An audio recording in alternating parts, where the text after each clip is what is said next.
Olá, bem-vindo ao Calcast, agora na sua nova casa, aqui na coração da Vila Madalena, na Futurum, numa nova parceria do Cal, Futuro mais Cal, esse estúdio maravilhoso, numa unidade super inspiradora, num espaço incrível e sempre com aquele serviço Cal que nossos clientes e parceiros já conhecem. Como vocês sabem, toda semana nós vamos ter um convidado aqui especial da comunidade Cal, um cliente ou um parceiro, falando um pouco sobre os seus negócios, contando um pouco da sua história, da sua jornada aí, né, de trabalho, empreendedora.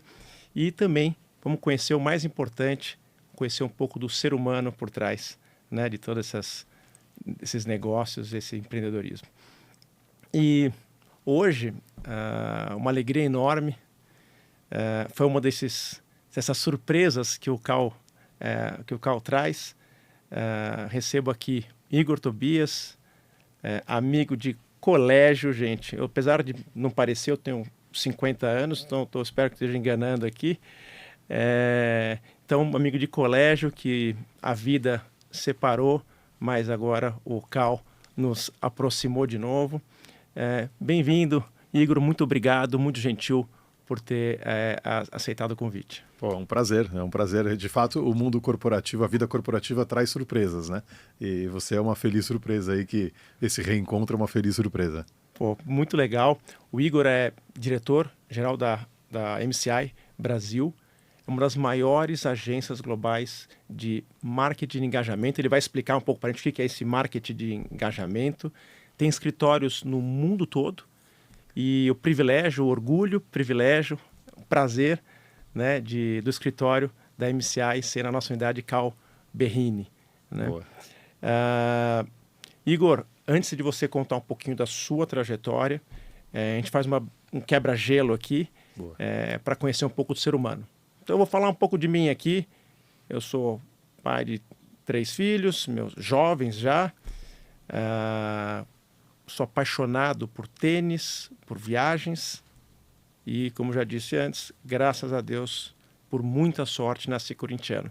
Então eu queria que você falasse um pouquinho das suas paixões. Boa. E aí contasse a sua história e até esse momento atual da MCI. Boa. Então a gente tem algumas coincidências e uma não coincidência. Eu sou pai de 2 meninas, de 2 adolescentes, a Flora e a Luna. Eu também sou apaixonado por tênis, eu também sou apaixonado por viagens. Viagens é, sem dúvida, a minha paixão, tanto que eu fiz faculdade de turismo, né? Eu acabei indo para a faculdade de turismo um pouco na ilusão de que eu ia viajar o mundo por conta da faculdade. Ao final eu viajei muito a trabalho, né? O trabalho que a minha profissão me permitiu viajar, mas não teve tanto a ver assim com a faculdade. Mas sem dúvida viajar é o meu principal hobby, meu maior prazer. Como eu não consigo viajar toda semana, eu tenho outras formas de descompressão que em geral estão nas atividades físicas. Mas eu joguei tênis durante muito tempo, ainda é uma paixão. Eu não jogo mais tênis como eu joguei no passado. Você não joga mais como você jogava? Não. Então a gente pode marcar um dia lá no Cal. Fazer um beach tênis. Um beach tênis. Mas eu adoro, eu já fui para Roland Garros, ano passado eu fui para o ATP Finals na Itália. Eu gosto bastante de tênis também, enfim, fez parte da minha infância, da minha adolescência, da minha juventude depois. Mas por questão de ombro, eu já abandonei o tênis já tem alguns anos já. Eu continuo arriscando joelho, costas, ombros, mas tô o ciborgue jogando, mas tô tentando continuar. Exato. Mas a minha descompressão hoje são as atividades físicas. Eu gosto muito de esporte de forma geral. Eu tenho um remo em casa que eu gosto de remar. Enfim, aí esportes dos mais diversos, natação, academia. Eu gosto de... por conta de um pouco de déficit de atenção e de hiperatividade, eu acabo recorrendo a mudar de esporte, né? Então, tem semana que eu foco na natação, tem semana que eu prefiro correr um pouco, enfim, eu vou mexendo um pouco para não... Tem o triatleta e tem o Igor, né? Que é o poliatleta. Eu não faço nada de forma competitiva, até por conta de lesões, etc. Mas, enfim, mas eu gosto muito de praticar esporte. É a minha segunda paixão depois de viajar, né? Legal. conta um pouquinho aqui. Não coincidência, graças a Deus eu não sou corintiano. Não. Pô, tava indo bem. Sabe aquela história do professor Raimundo, que ia tirar 10? Ia tirar 10. Mas vamos lá, conta um pouquinho da sua história aí pra gente conhecer o Igor. Boa. Bom, eu sou um filho de uma família de classe média, de pais super trabalhadores que contam histórias incríveis que, por exemplo, minha mãe fez faculdade grávida dos 2 filhos, né? Então, ela entrou na faculdade, engravidou do meu irmão, no finalzinho da faculdade engravidou de mim. Então, assim, né, pais que tiveram que ralar muito, né? Então eu tive esse exemplo em casa, né? Eu tive um exemplo de pais que eram muito, muito trabalhadores. E acho que por conta disso, tanto eu como meu irmão, somos em 2, né? Dos 2 meninos em casa. Acho que o bichinho também marcou a gente. Então, desde sempre, desde cedo, a gente sempre também teve tanto eu como o Rafa, meu irmão, a gente teve essa jornada de não ter medo de trabalho, de gostar de trabalhar, enfim. Então, eu acho que a primeira característica que eu falo de mim eu sou um cara muito trabalhador, eu gosto de trabalhar, eu gosto de produzir. Recentemente, até uma amiga minha mandou um gráfico do que fazem as pessoas felizes e, curiosamente, de forma transversal, em várias gerações, se sentir produtivo, né? Qual é o sentimento que te faz feliz? E, curiosamente, até me surpreendeu, porque eu me vi naquele gráfico, né? E não é só o produtivo de trabalho, mas o produtivo de aproveitar o dia, de acordar cedo, de realizar várias coisas, sejam elas pessoais ou profissionais, não importa, mas esse sentimento de produtividade é um sentimento que me traz felicidade. Né? Eu vi que você é um cara que gosta muito de planejar a sua agenda, Igor, ou você sei lá, faz na intensidade, faz na criatividade? Como que é? Como que você se organiza assim? É uma pergunta interessante que eu tenho uma resposta meio caótica para ela, tá? Eu preciso da rotina, então eu preciso de alguma rotina, eu preciso de algum planejamento, mas eu também preciso do espaço aberto para a criatividade. Então, quando as pessoas me perguntam assim, quando você viaja com tudo organizado, com tudo planejado, ou você, né, mete uma mochila nas costas e deixa ver o que vai acontecer? Eu falo, não, eu preciso de uma parte do jogo super organizado, super planejado, e eu saber o que vai acontecer, e eu preciso deixar espaço para me surpreender, né, para ser surpreendido. Né? Então, eu procuro me organizar dessa forma. Então, eu procuro ter uma agenda para tudo, né, na minha vida pessoal, na minha vida profissional, nas minhas viagens, uma espinha dorsal de planejamento com bastante espaço para criatividade, para inovação. Olha, que legal. Vamos lá, agora conta, você... Gente, eu conheci ele há 30 anos atrás, né, lá no colégio São Luís.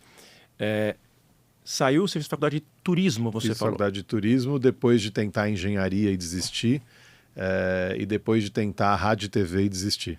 Por que você saiu da engenharia? O que te levou para levar para engenharia primeiro, para depois ir para turismo? A culpa do meu pai, porque como eu era um aluno bom de matemática, e meu pai, depois de um tempo, ele empreendeu, montou uma indústria metalúrgica, ele queria que eu fosse o sucessor dele na empresa. Então, ele me seduziu de que se eu fosse um engenheiro, eu poderia, enfim, suceder ele lá na empresa e tal. E acabei arriscando, durei 6 meses. Foram 6 meses de engenharia para eu ter certeza de que aquilo não era para mim. Precisa fazer, né? As pessoas falam assim, mas não é que deu errado. Deu certo, porque você aprendeu que não era o seu... Que não era aquilo. Não era aquilo, legal. Eu tinha um amigo que falava, um professor que falava, tem gente que te ensina como ser e tem gente que te ensina como não ser. Essa é meio parecido, né? Ali serviu para entender o que eu não queria ser, né? Aí, como nessa época eu já trabalhava, né? Eu fui fazer engenharia, mas eu trabalhava já com eventos. Então, a minha jornada de eventos, ela começa ali aos 16, 17 anos, num desejo de ganhar dinheiro, né? Como meus pais não tinham muito recurso, eu queria ter dinheiro para fazer as coisas, queria ter dinheiro para comprar alguma coisa, para sair, moleque, imagina, adolescente, cheio de hormônio, eu queria poder fazer as coisas, né?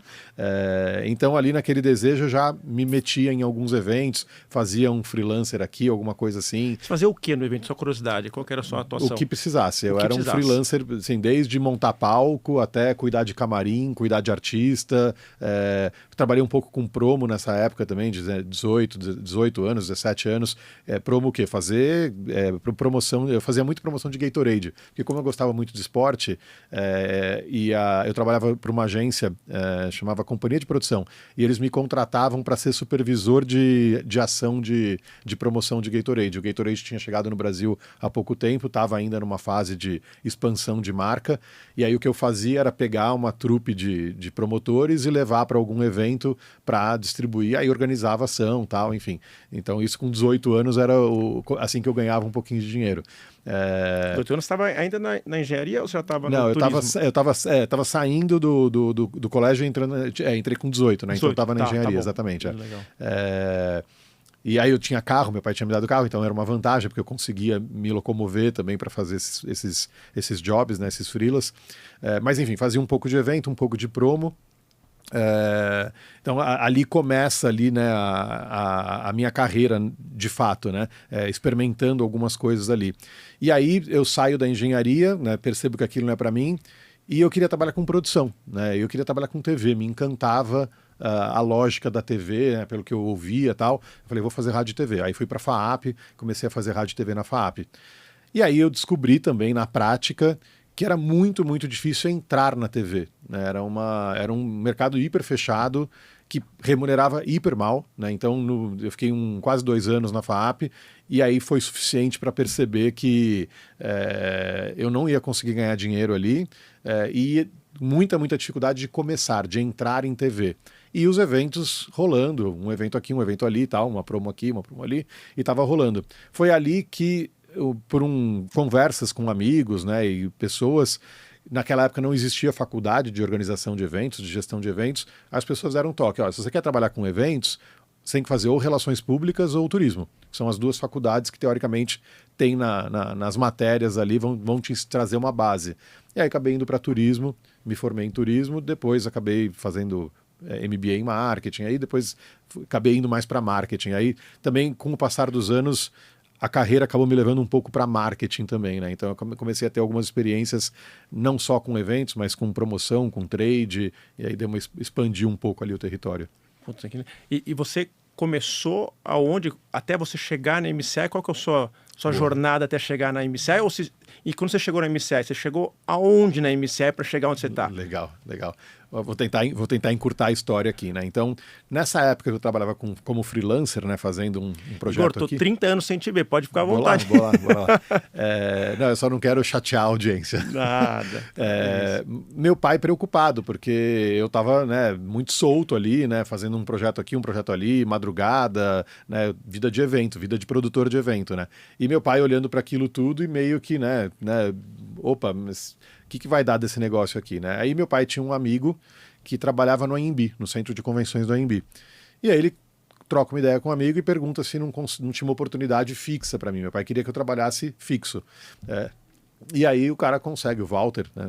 Um abraço para o Walter Lesse, um grande amigo do meu pai, era diretor do AMB na época, ele me deu uma oportunidade de entrar como temporário. Eu comecei como temporário no AMB, mas era uma vaga fixa, uma vaga tradicional, vamos dizer assim, que eu tinha que chegar às 9, sair às 6 e tudo mais, né? Faço um trabalho temporário, acho que de 6 meses, se eu não me engano, depois sou efetivado, e ali, com 19 anos, eu tenho meu primeiro emprego fixo, vamos dizer assim, primeiro emprego formal, onde eu tinha horário para entrar e horário para sair. Quer dizer, horário para sair nem tanto, mas tinha horário para entrar. Com eventos, então? Exato. Eu trabalhava no centro de convenções. Apesar de estar no centro de convenções, eu não trabalhava no pavilhão, eu trabalhava... Porque o AMB naquela época, hoje é São Paulo, é a SP Tours, né? São Paulo Turismo. Naquela época o AMB ele era o órgão que organizava os eventos para a Prefeitura de São Paulo. Então eu estava numa área que fazia eventos públicos. Então meu trabalho ali era ajudar nos eventos públicos, desde desfile de 7 de setembro, Carnaval de São Paulo, que era no AMB, que é da Prefeitura, mas acontecia no AMB, Folia na Faria, Euforia na Nova Faria, tinha os carnavais, as micaretas e tal. Então, tudo que era evento público organizado ou apoiado pela Prefeitura de São Paulo, às vezes... sei lá, no Capão Redondo, né? Tinha algum evento público lá, a gente produzia o evento para a prefeitura. E aí eu fiquei ali 2 anos e um pouquinho, 2 anos e meio mais ou menos, e aí já estava chegando no final da faculdade, eu me desligo do AMB para ir para uma agência. Foi a primeira agência que eu trabalhei de forma formal. Essa agência quebra na sequência, não consigo, chamava BCE, ela logo depois ela quebra. E aí, como estava no último ano da faculdade, eu fico um tempinho sem trabalhar para finalizar TCC, aquela história toda, né? E aí, depois disso, eu volto para o mundo das agências. Fiz uns freelas nesse meio do caminho, mas volto para o mundo das agências na área de eventos de agências. Aí trabalhei em algumas agências nesse meio tempo, até que em 2010, quando nasce a minha primeira filha, eu tomo a decisão de empreender. E aí eu abro minha própria agência em 2010, chamava Privia Agência. Um ano e meio depois surge uma oportunidade que eu não sabia nem o que era, um M&A. Vocês não querem fazer um M&A? Em 2010, né? O que é M&A? M&A, um Merge and Acquisition, vamos juntar aqui com uma outra empresa e tal. E final que 2 anos depois que eu tinha aberto a Privia, a gente faz um merge com uma outra empresa, com uma outra agência, e cria o que na época a gente chamou de Grupo P2Com, que era a Privia e a Pertra, que uma trabalhava mais com marketing de incentivo, viagens de incentivo, e a outra com produção e criação e produção de eventos. E aí fico sigo a minha jornada como empreendedor. Eu tinha outros 3 sócios, até que em 2015 tem uma ruptura ali, uma briga entre os sócios e tal. Um sócio quer ir embora, o outro quer sair um quer ir embora do país, o outro quer sair da empresa, um também fala, para o que vocês decidirem para mim tá bom. E para mim aquilo era a minha vida, né? Eu não tinha muita opção. Eles não eram do setor, né? Eu era o único que era nativo, vamos dizer assim, do setor de eventos, de incentivos, de marketing. Um era do mercado financeiro, enfim, cada um tinha vindo de uma outra área ali, né? E aí a gente chega num acordo, um acordo difícil, mas eu compro a parte dos meus sócios e fico sozinho ali com as 2 empresas, né? Talvez tenha sido o ano mais difícil da minha vida, porque eu não tinha tanto dinheiro para poder comprar, então me acabei meio que também liquidando tudo que eu tinha, parcelei a compra, mas ali em 2015 eu consigo comprar a parte dos sócios. E aí tem um lado interessante que, assim, esse mercado ele é um mercado que você precisa de caixa, né? Você tem ali um fluxo de caixa que ele é normalmente negativo, você trabalha um pouco alavancado ali. Quer dizer, trabalha alavancado se você não tiver caixa, né? Então, e eu não tinha caixa. Então, como eu estava trabalhando muito alavancado por conta dos clientes, do tipo de cliente que a gente atendia, eu comecei a buscar sócios. Eu falei, bom, eu preciso de um sócio capitalista, eu preciso de alguém que injete um pouco de dinheiro para ter caixa na empresa, que senão eu vou meu lucro vai embora para o banco, né? Eu preciso dar um jeito nisso. Você estava alavancado nessa época? Estava alavancado e buscando ali um sócio que capitalizasse a empresa para eu parar de pagar de deixar o meu lucro. Entrava e saía, Exato. Então, assim, o meu lucro estava ficando na mão do Itaú, né? Eu brinco que o Itaú... Super sócio. Era o sócio perfeito, ele só tirava o lucro lá. Mas me ajudaram, não posso reclamar também, me ajudaram. Mas, enfim, aí nessas conversas tinha uma empresa de um amigo, do Ricardo, que é amigo do Oscar. Não sei se você lembra do Ricardo Ferreira e do Oscar, claro, o Oscar Kedor, teu amigo também, que eles fizeram o Think Tank, lembra que a gente teve o Think Tank? Eu lembro do Think Tank. Lembra do Ricardo, que era o parceiro do Ricardo, ele era na época... Ricardo Ferreira. Isso, ele era um dos sócios da Latour. A Latour era uma grande agência de turismo corporativo, de viagens corporativas, e o Ricardo me faz uma proposta na época para comprar 50% da minha empresa. Tentando aqui encurtar a história também, o Ricardo tinha a Latour tinha uma outra iniciativa com a MCI. Então a MCI era, na época que a MCI chegou no Brasil, ela era 49% da Latour e 51% dos suíços. É uma empresa suíça, a MCI é uma empresa suíça. E aí, quando a gente vai fazer um negócio com a Latour, os suíços levantam a mão e dizem, não, peraí, você está comprando uma empresa de eventos. Se você está comprando uma empresa de eventos, quem tem que comprar sou eu, não é você. E aí os suíços travam, né? Eles tinham lá uma cláusula que conseguia bloquear isso. Eles bloqueiam a aquisição de 50% da minha empresa e me chamam para uma conversa. Falam, a gente tem interesse em saber mais da sua empresa, mas zera o jogo aqui. Aí zerou o jogo, rasga tudo que a gente tinha acordado até então e comecei uma nova negociação com os suíços. Até que ao final ali de 2016 a gente chega num acordo com os suíços, eu chego num acordo com os suíços e eles compram 100% da minha empresa e incorporam literalmente a P2Com na MCI. Então, na virada ali de 16 para 17 eu me torno executivo, eu deixo de ser empreendedor e me torno executivo da MCI. Nesse primeiro momento, virada ali de 16 para 17, eu era diretor corporativo, né, da MCI. O que significa isso? Eu cuidava de todo o mercado de atendimento a empresas. Então, a empresa era separada em 3 áreas: eventos proprietários, eventos corporativos e eventos associativos. Eu cuidava da unidade de eventos corporativos. Quando surge a pandemia, aí bom, na verdade aí no finalzinho de 19, dezembro de 19, quando encerraria o meu não compete e o meu earnout, né, eu tinha 3 earnouts, né, 17, 18 e 19, então ao final de 19 eu ia encerrar ali o meu contrato com a MCI, e eles me chamam, me convidando para ser o CEO da empresa no Brasil, para ser, chama de MD, né, Managing Director, para ser o Managing Director Brasil. Eu falo, legal, bacana, começamos a negociar e ali em fevereiro a gente fecha um acordo, eu fecho um acordo com eles para virar o principal executivo no Brasil. Em março vem a pandemia. O que era um projeto... Empresas de evento na pandemia. Você não só passou por começar o seu negócio, ter sociedade, virou executivo, voltou empreendedor, fez merger and acquisition, foi comprado, comprou, quando achou que tinha resolvido, agora eu vou resolvido, virei o principal executivo, agora estou tranquilo, vou poder trabalhar com... E vem a pandemia.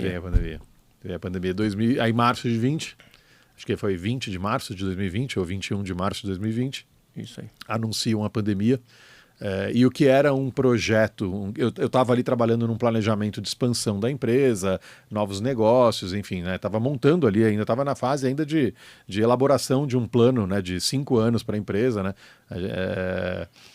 A gente chamava de visão, né? A gente tinha sempre uma visão de 5 anos para a empresa. Estava trabalhando na nova visão da empresa para o Brasil nos próximos 5 anos, de novo rasga tudo, e a ordem que eu tive dos suíços olha, a gente não sabe quanto isso vai durar. Muita gente falava de 1 mês, de 3 meses, né? Tinham aquelas histórias, né? Aí tem uma história engraçada que conecta com o Cal. Nessa época, a gente estava na Berrini, ali numa travessinha da Berrini, e eu tinha 1.500 metros quadrados em 2 pisos num prédio ali na Berrini. Nossa. 200 funcionários. Primeiro mês da pandemia, a gente devolve um piso. Devolve um piso e vamos ficar com um piso só. 3 meses depois, devolve o outro piso, porque não tem previsão disso aqui acabar. E demitindo. Não tinha o que fazer. A ordem que eu tive dos suíços faz o que você está no Brasil, a gente não está no Brasil. A gente confia em você. Faz o que você tem que fazer para sobreviver. Ô Igor, só uma curiosidade. Até difícil entender o que você passou, porque lá no Cal, quando a gente teve a pandemia, imagina, a gente também estava com as pessoas, não iam mais para o escritório, enfim, nosso contrato é super flexível, então é fácil de a pessoa entrar, mas é fácil de sair, né? Então imagina um pouco do pânico aqui. A gente teve muitos clientes super parceiros, acho que graças a Deus a gente passou, mas na hora de pessoas, que eu vou lá na frente quero voltar a falar, que eu sei que você é um fanático por pessoas, né?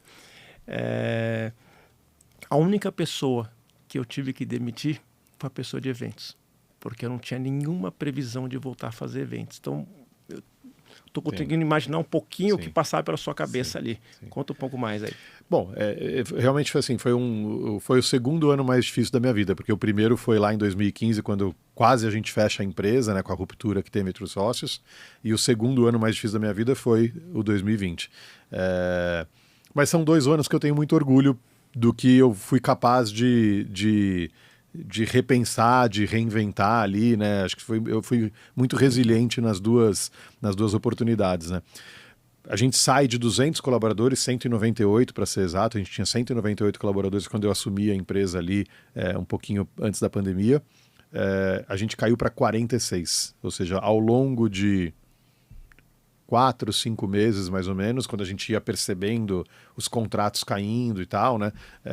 E eu fiz o que eu tinha que fazer para preservar o máximo de empregos possível, né? Na verdade, essa é a lógica que eu adotei. Eu falei, olha, eu prefiro preservar 40 empregos do que não preservar nenhum, né? Então era essa a jornada.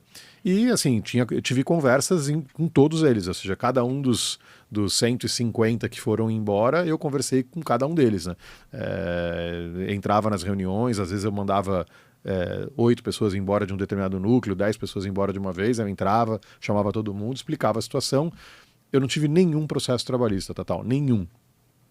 Se foram 150 pessoas mandadas embora, ninguém processou a empresa. Porque eu fui hiper transparente, né? Olha, é isso aqui que está acontecendo com a empresa, vocês estão vendo. Eu lembro que em abril eu não emiti uma fatura. Nenhuma fatura. Eu tive 0 de receita em abril de 2020. O que você atribui esse sucesso? Sucesso, uma forma de dizer, lógico, foi um momento super difícil, mas das pessoas que tiveram que sair da empresa naquele momento terem entendido e terem tido um processo... Transparência.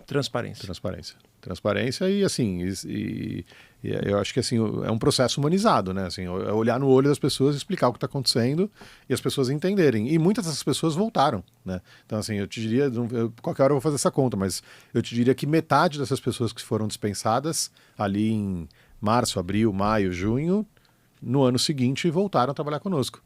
E estão aqui até hoje, muitos deles estão aqui até hoje.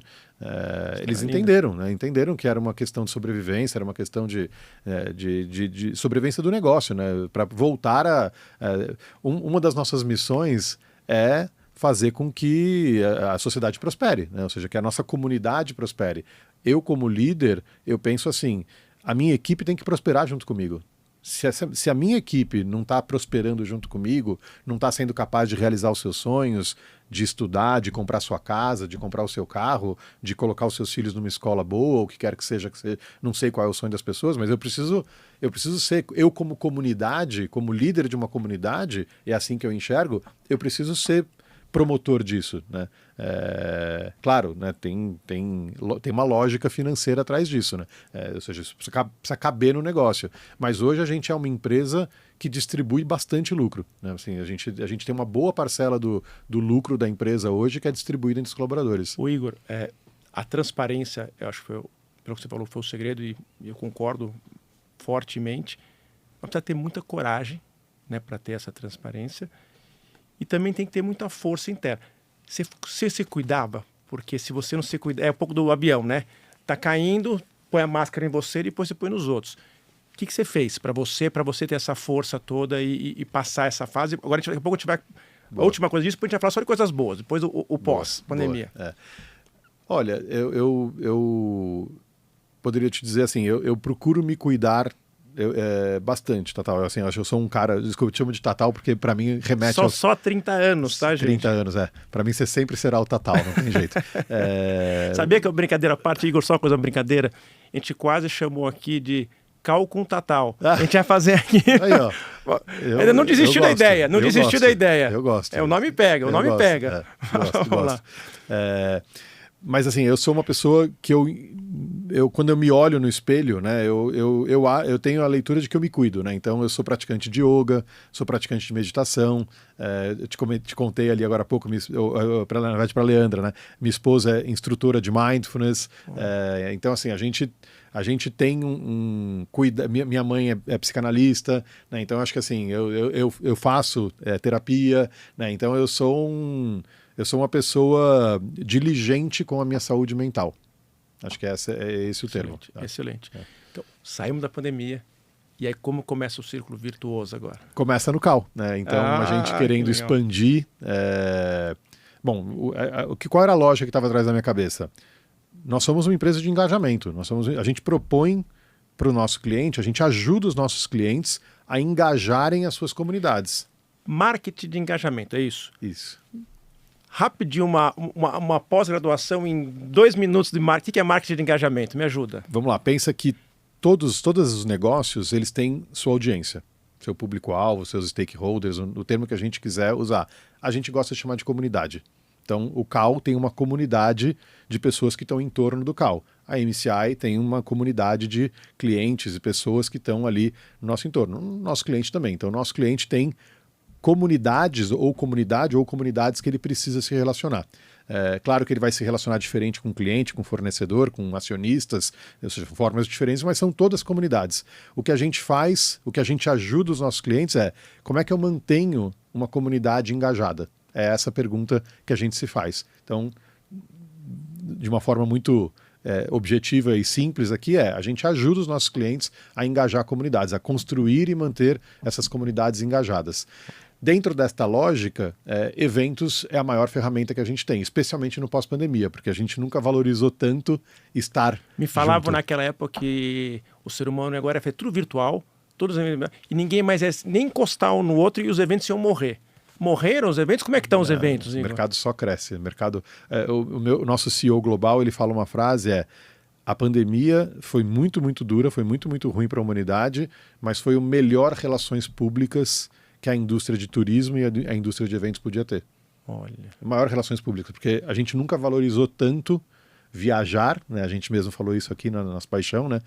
E se encontrar, né? Hoje eu economizo um bom dinheiro estando no CAL e não estando mais em 1.500 metros quadrados na Berrini, porém eu invisto muito mais em eventos, né? A gente se encontra muito mais, eu forço muito mais a gente se encontrar para celebrar, para falar de resultado, não para abrir o computador e ficar trabalhando lá, porque isso eu faço de qualquer lugar, mas promover encontros, promover trocas, promover discussões, dá para falar tantas coisas que dá para a gente fazer aqui num evento, né? Conhecimento, networking, enfim.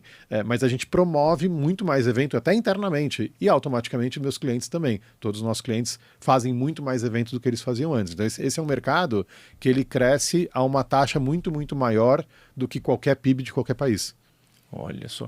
E você, só para finalizar a história da MCI. Então, passou a pandemia, quais são as marketing de engajamento. Voltando para o CAL. Aí eu lembro, né? Vamos ver se você lembra também aqui, graças ao Oscar Kedor e ao Ricardo Ferreira. Será daqui acho que um dos próximos entrevistados vai ser o Oscar. Legal, aqui. Legal. Ele fala do Renato Auriemo para mim. Renato Auriemo, que é aquilo lá, ring a bell, né? Renato Auriemo. Não, porque ele tem um coworking, um amigo, não sei o quê, e de repente, né, faz sentido nesse pós-pandemia, nesse pandemia, você precisar de um escritório, não sei o quê, ele faz ali um marketing teu, né? Não ganhou uma comissão. Eu não paguei nada. Paga o almoço para ele. Eu vou pagar o almoço para ele. Tá? Então, se ele vier aqui, você paga o almoço para ele. Tem bons restaurantes aqui. Justo. E aí surge uma ideia da gente montar um estúdio, você lembra? A primeira jornada que a gente teve com o CAL, a gente não montou o escritório lá, a gente montou um estúdio que era ali no térreo, depois da recepção à direita, a gente monta um chroma key, um estúdio, mais ou menos como esse, só que era um chroma key, não era um estúdio montado assim, e a gente começa a fazer live, começa a fazer evento em parceria. Eu lembro que você não me cobrava nada, você me cobrava, se tivesse gravação, você cobrava a diária, mas você deixou eu montar o estúdio sem me cobrar nada, o que me ajudou bastante.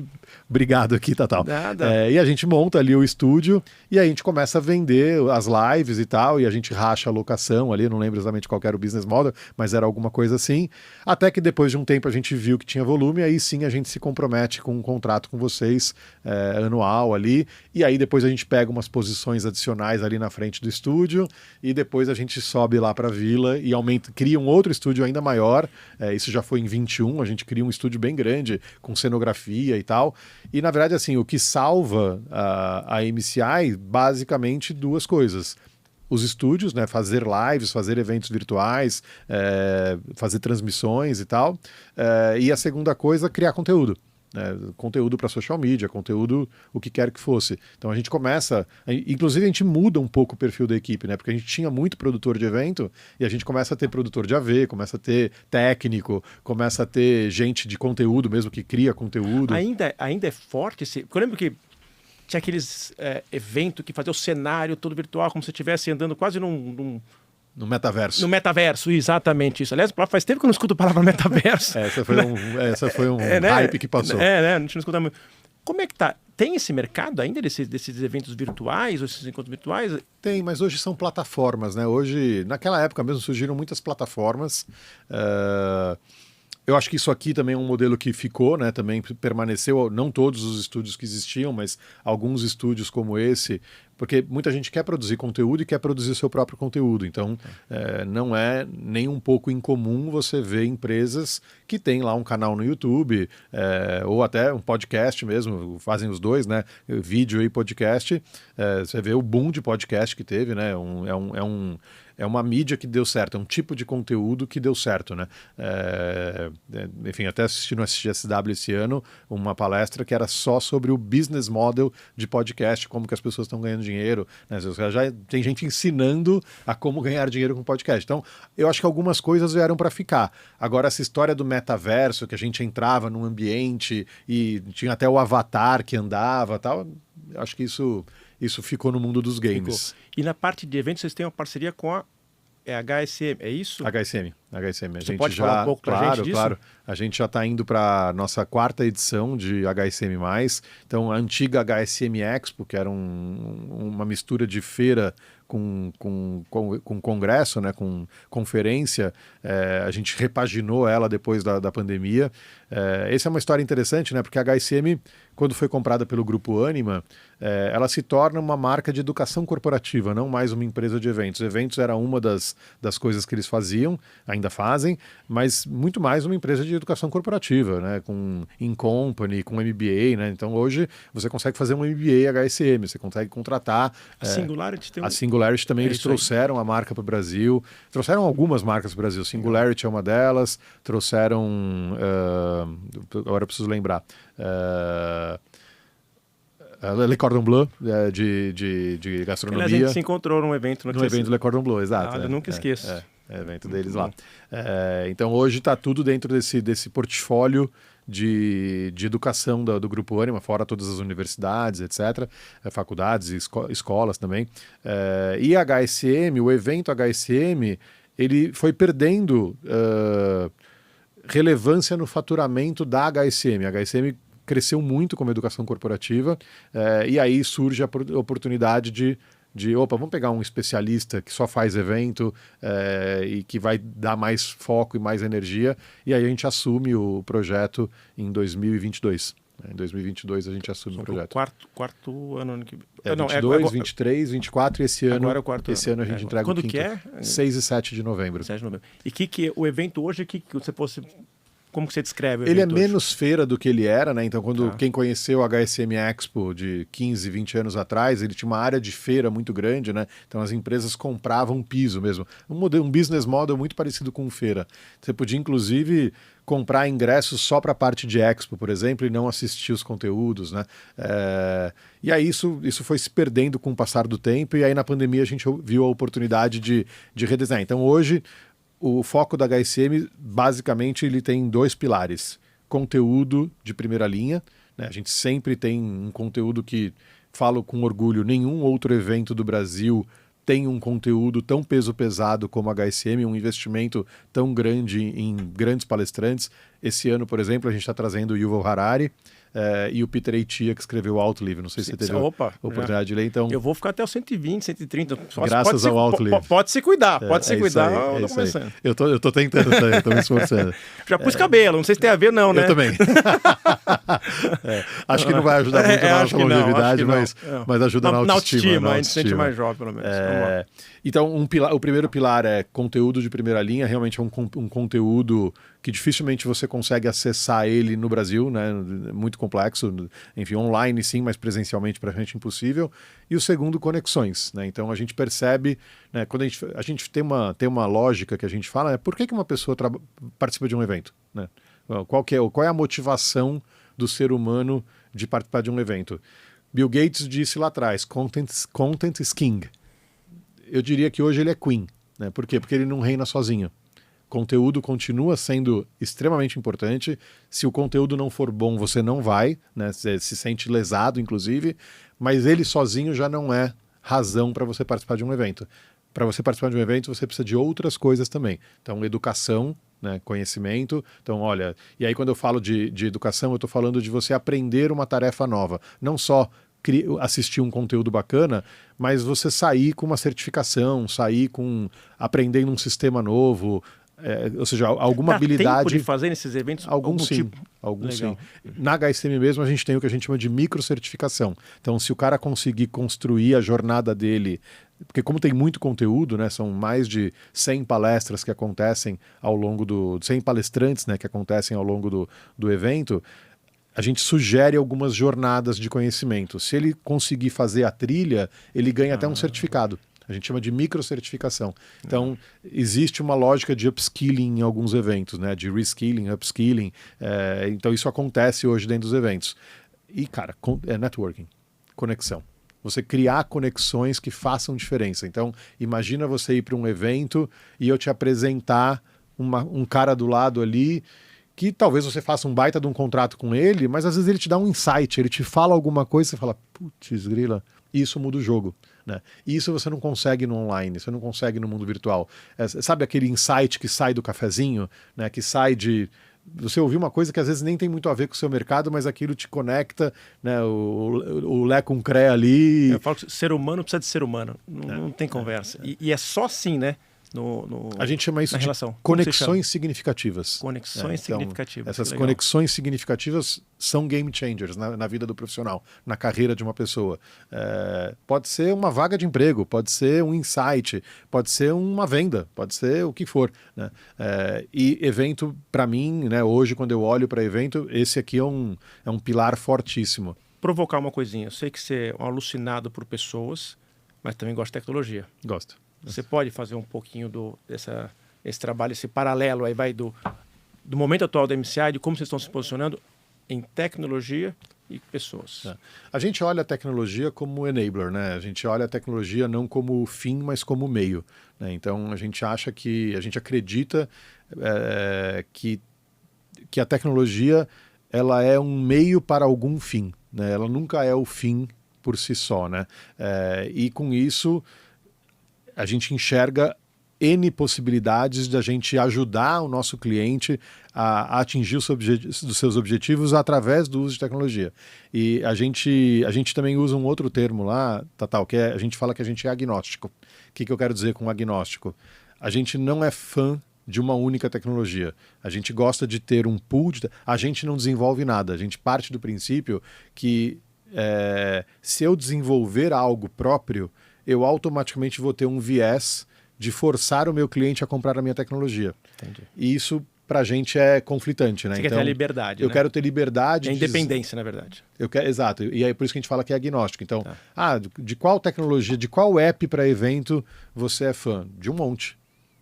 Depende do seu evento, depende do que você está buscando. Você está buscando networking, você está buscando conteúdo? O que você espera desse app? Que tipo de interação que você espera desse app? E eu quero poder dizer para você, este é o app que você precisa.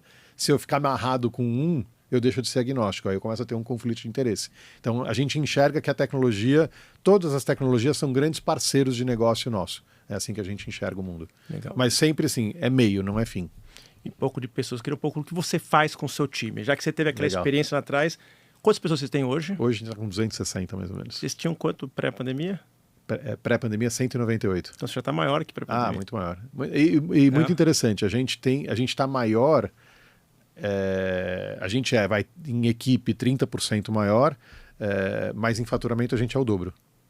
Olha, então a gente conseguiu dobrar de tamanho em relação à pré-pandemia, com 30% a mais de pessoas. E o que você faz para engajar a sua equipe? Você vai engajar todo mundo, não sei o quê, comunidade, agora eu quero como você engaja a sua equipe? Bom, eu vou te dar um dado super bacana. A MCI, ela mede engajamento de equipe. Então, uma das métricas que eu, como diretor-geral do Brasil, sou avaliado, eles querem saber como que é o nível de engajamento do meu time no Brasil. E eles fazem isso com os 34 escritórios que a gente tem ao redor do mundo. A gente está em 34 países. Então, basicamente, é a tríade que toda empresa tem. NPS de cliente, financeiro, porque eu tenho o acionista, e equipe. Então, ele olha... A MCI sempre vai medir, né, meus KPIs de gestão estão baseados nesses três fontes. Ou seja, eu preciso entregar resultado, eu preciso mostrar que meu cliente está satisfeito através de NPS, pesquisas de NPS, e eu preciso mostrar que a minha equipe está satisfeita, que a minha equipe está engajada. Então, a gente aplica duas pesquisas anuais de engajamento de equipe, que é a antiga pesquisa de clima organizacional. Isso. Só que a gente fala de engajamento, a gente não fala de clima. Né? Por quê? Porque ela não é só se o clima é bom ou não, a gente mede um monte de coisa ali. Desde se a pessoa se sente empoderada, se a pessoa tem feedback, se a pessoa sente que a carreira dela está evoluindo, se ela se sente relevante para a empresa. É tudo via pesquisa ou vocês têm outras formas de identificar isso para a pessoa? Eu estou super engajado. Não, a gente aplica a pesquisa, ela é anônima, né? Então a gente não sabe o que cada um respondeu, eu tenho só a média eu tenho uma média por departamento, tá? Legal. Então eu sei que determinado departamento atingiu a nota tal. E a MCI Brasil é a equipe mais engajada do mundo. Eu já ganhei 2 vezes. A gente tem uma convenção anual, que todo ano a gente vai, e os últimos 2 anos o Brasil foi campeão. Eu subi no palco para receber o troféu de equipe mais engajada do mundo. E eu vou te falar que eu acho que eu sei o motivo. A hora que você falou isso, seu olho começou a brilhar. Você se emocionou, claramente se emocionou. É motivo de orgulho. É motivo de orgulho. E merecidíssimo, né? É motivo porque, de novo, a gente chega numa fase da vida que o que faz sentido? Para que eu acordo todo dia? Para que muitas vezes eu me estresso? Por que tantas vezes eu me canso? Se não for por isso. Se não for pelo time, se não for pela comunidade, para ver as pessoas se desenvolvendo, crescendo. E às vezes as pessoas vão embora e eu fico feliz. Pô, você está indo para um lugar legal, né, para alcançar algum sonho? Vai, né? Eu não tenho. Eu conto uma história interessante, né? Uma vez um amigo querido, que é meu concorrente também, e uma vez a gente tirou um funcionário dele, né? E ele ficou chateado comigo e tal. E eu falo, eu tive uma conversa com ele. Cara, a gente não é dono das pessoas. Eu nem sabia que a gente tinha tirado essa pessoa da equipe, tá? Enfim. As pessoas merecem, o ser humano merece crescer, as pessoas também têm sonhos, também têm filhos, também querem oferecer o melhor para suas famílias. Faz parte, né? Eu acho que é uma visão muito escravagista do mundo a gente se sentir dono do nosso funcionário. A gente não é dono do funcionário, a gente é parceiro. Né? E que seja infinito enquanto dure e bora lá. E o dia que acabar, acabou e bora lá, vamos tomar cerveja no dia seguinte que tá tudo certo, né? Mas assim, eu acho que para mim é uma missão como líder olhar para o meu time e ver que meu time está prosperando, ver que meu time está crescendo, se desenvolvendo de forma pessoal e profissional. Né? Então, para mim, isso é uma missão. Para mim, para mim, não adianta, eu não vou me sentir um homem completo, um ser humano completo, se eu só entregar o resultado financeiro. Assim, não quero rastro de sangue na minha história. Igor, com esse time aí que você montou aí, que vocês montaram, com essa tecnologia, olhando para frente, quais são os próximos passos da MCI? Brasil, fora do Brasil? O que você pode falar? Boa. Bom, já desde o ano passado, eu recebi a missão da MCI de desenvolver a MCI México, Colômbia e Chile. Né? Então a gente já estava na Argentina, a Argentina já tem uma estrutura madura já, mas esses 3 países a gente enxergava, especialmente México, a gente enxergava como mercados potenciais para a gente explorar. O mercado mexicano, você vê, o PIB do México é pouca coisa menor do que o PIB do Brasil, mas a indústria de eventos é riquíssima. Por quê? Porque são vizinhos dos Estados Unidos e isso traz muito, muito negócio para eles. A gente, por uma distância geográfica, a gente não tem essa mesma possibilidade, né? Mas você vê, um PIB menor do que o Brasil tem uma indústria de eventos tão pujante quanto a nossa, talvez até maior.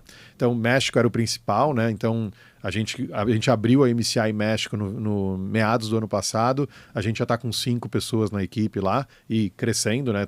Assim, novos contratos. Colômbia e Chile também estão no processo também. Na Colômbia a gente já está com 2 funcionários e no Chile 1 funcionário. Então tem um processo de expansão América Latina e ele está baseado, esse processo, por que a partir do Brasil, Tatal? Porque hoje a gente identificou que mais ou menos 45% da liderança Latam de uma multinacional está no Brasil. Outros 45% está no próprio México. E 10% se espalha pela América Latina. Então, quando você pensa assim, quem é o head Latam da empresa XYZ? Normalmente o cara ou está no Brasil... Qualquer setor isso. Qualquer setor. Tá bom. De forma geral, a pesquisa que a gente percebeu que a decisão estava centralizada no Brasil, a decisão por negócios, ou no México. E 10% espalhada Chile, Argentina, Colômbia, outros países. Panamá tem um pouco, Miami, às vezes, curiosamente... Miami é Estados Unidos, mas às vezes o cara que lidera a Latam engraçado está isso, em Miami, mas enfim. Mas Mas assim, você fala mais espanhol que inglês. Às vezes começa a falar inglês, o pessoal fala don't speak English, né? Mas vamos lá. Então, assim, o que está no radar da MCI? Essa expansão América Latina.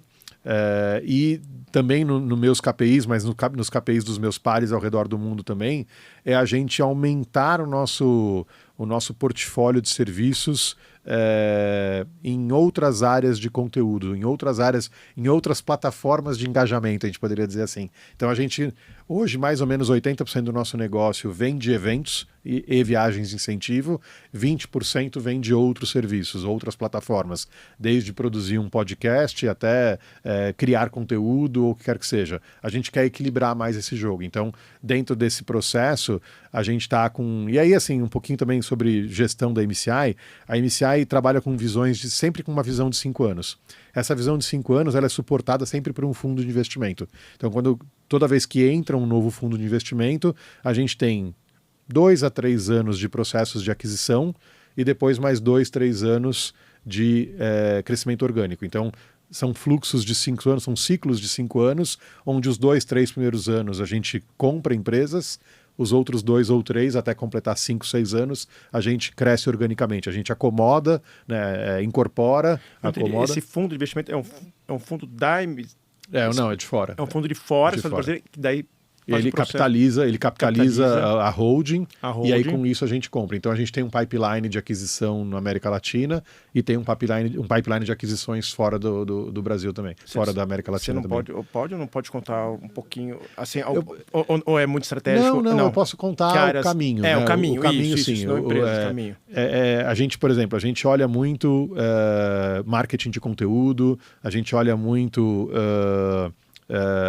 marketing digital, performance, ou seja, dentro deste modelo de engajar, né, audiências, o digital hoje é uma parte importante do conceito de engajamento. E a gente não quer ficar de fora dessa jornada. A gente acredita que a influência, que o marketing de influência segue relevante.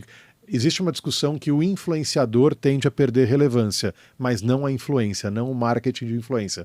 Então, quando a gente pensa em marketing de influência e dentro dessa conversa daria para falar de digital, de performance, de conteúdo, de social media, é essa plataforma que a gente quer integrar no nosso portfólio hoje. Igor, já estão aqui me chamando, buzinando. Eu queria que você, para a gente finalizar, que você me falasse um pouquinho de tendências futuras, não digo da MCI, mas do marketing, do mercado de eventos. O que vocês estão enxergando para frente aí? IA vai mudar? Volta o metaverso? O que você está enxergando para frente aí? Vamos lá, IA, ela vai mudar processos, ela vai mudar a produtividade, ela vai, né? Claro que vai mudar, já está mudando. Pessoas continuam sendo... Sim, mas não tem como, né? As pessoas, é o que você falou, a gente quer tomar um cafezinho, a gente quer olhar no olho, a gente quer se abraçar, isso não vai mudar, né? Nada vai mudar esse desejo de socializar, essa necessidade, não é nem desejo, essa necessidade que a gente tem de socializar, né? Se a gente não socializar, a gente se torna seres infelizes, a gente precisa disso para viver bem, né? Saúde mental, inclusive. Inclusive, a palestra de abertura do SXSW esse ano foi sobre a saúde social. Né? Não sei, você foi para assistir esse ano ou não? Eu não fui. Eu fui em 2018, um pouquinho antes da pandemia, fui para a SXSW. A palestra de abertura do SX esse ano, não vou lembrar o nome da palestrante, mas muito bacana. Ela escreveu um livro sobre isso, que ela fala que a gente fala muito da saúde física, a gente fala de saúde mental, mas a gente ainda não está falando da saúde social. Então, isso só fortalece o nosso sentimento de que nada vai mudar o nosso mercado nesse sentido. Agora, a IA, ela vai ser, de novo, um meio, né, um enabler de muita coisa. Né? Eu vou ter menos funcionário no futuro para fazer a mesma coisa? Talvez, não consigo te afirmar isso com toda certeza. Mas falando um pouquinho de tendência, né, do que eu vejo aí, eu acho que a maior tendência que a gente fala hoje é o que a gente chama de story living. Né? Então a gente fala muito de storytelling, né? Então o storytelling dentro do marketing de conteúdo, da publicidade como um todo, ganhou muita força. Né? As empresas querem construir as suas narrativas fazer o seu podcast, querem fazer o seu conteúdo, porque elas querem ser donas da narrativa, eu entendo isso. Mas aonde que o mercado de engajamento ele entra, onde que o mercado de eventos entra, é quando eu faço com que a sua narrativa, ela consiga, que a tua audiência consiga viver aquilo, não só ouvir. Então, muito legal você controlar sua narrativa, mas se você não for capaz de que a minha experiência como residente no CAL reflita isso, tá fraco, né? Então você não vai conseguir sustentar essa narrativa. O que sustenta a narrativa? É o story living, não é o storytelling. O storytelling, beleza. Agora, eu acho que eu, como business, como negócio, eu garanto que a comunidade de fato viva aquilo que você está narrando. Aí gostei da palavra, story living. Story living. Esse já vou incorporar aqui no meu dicionário. Boa. E no meu dia a dia. Boa. Espero que você tenha um belíssimo story living no CAL. Temos já há alguns anos já. Que bom, que bom. Ó, eu tenho certeza que todo mundo adorou conhecer a sua história. Eu particularmente gostei muito. Só rapidinho, teve uma vez no CAL, estava tendo uma palestra de um professor, e aí eu vi um cliente nosso, ele veio no cantinho, ficou assim, meio escondidinho, vendo o negócio, e eu prestei atenção, falei, o que aconteceu? O cara começou a chorar. A boca tá chorando. Eu fui chegar para ele, o que aconteceu? Aconteceu alguma coisa? Assim, Renato, faz 30 anos que eu não vejo ele. Ele foi o professor que eu estava sabe, não queria nem viver mais direito, e ele me fez acreditar em mim mesmo, e hoje eu só sou o que eu sou por causa dele, mas eu nunca encontrei ele, não tive chance de agradecer. E estava encontrando isso lá no CAL. Eu brinco isso, 30 anos quase sem se ver, eu não estou chorando, mas estou muito feliz de estar te vendo aqui e conhecendo agora a sua trajetória, mais feliz ainda. Bacana. Viu? Obrigado por ter vindo. Obrigado pelo convite. Espero que a gente faça mais vezes aqui junto. Tomara. Pode convidar que eu venha. Valeu. Valeu, garoto.